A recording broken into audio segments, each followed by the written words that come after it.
আসসালামু আলাইকুম। কেমন আছেন সবাই? আশা করি সবাই ভালো আছেন। আল্লাহর রহমতে আমরাও ভালো আছি। জুম্মা মুবারক। আজকে জুমার দিন।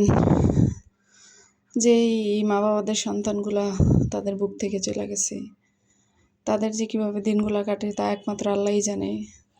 ওই ভিডিওগুলো দেখলে কান্নার চোখে ধরে রাখা যায় না।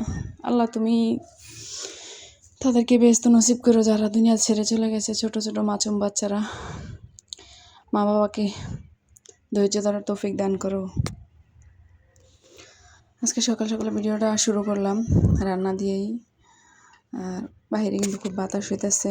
ছোট বাচ্চাটা উঠে খিদে লাগছে, মানে কান্না করতেছে। পরে একটা ডিম সিদ্ধ করে ওকে খাওয়ালাম। তারপরেই আর কি বাহিরে জানালা দিয়ে একটু ফোনটা ধরলাম আর কি, ভিডিও করলাম। খুবই বাতাস হইতেছে, নারকেল গাছগুলো মনে হয় যে ভেঙেই পড়ে যাবে, এমন একটা অবস্থা।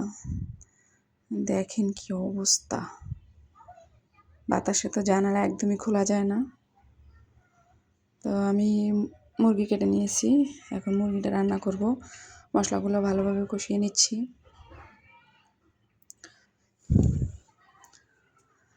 Melon star school and college আমার বাসা থেকে প্রায় 50 টাকার ভাড়া, কিন্তু রাস্তাটা কাটার কারণে কিন্তু আমি যেতে পারি নাই।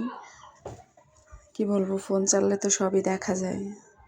মা বাবা আর্তনাদ সহ্য করা যায় না, খুব কষ্ট লাগে। যার যায় সেই বোঝে, অন্য কেউ বোঝে না। আজকে শুক্রবার, তাই মুরগির গোশত, ডাল আর হচ্ছে আপনার ইলিশ মাছ ভাজি।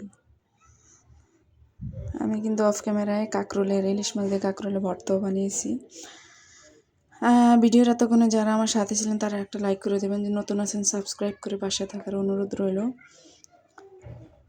আমার ভিডিওগুলো অবশ্যই দেখবেন, আপনাদের কাছে অবশ্যই ভালো লাগবে।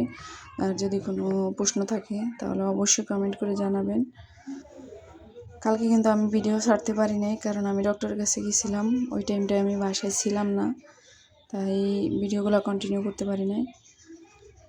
সবাই ভালো থাকবেন, সুস্থ থাকবেন, সবাই সবার জন্য দোয়া করবেন।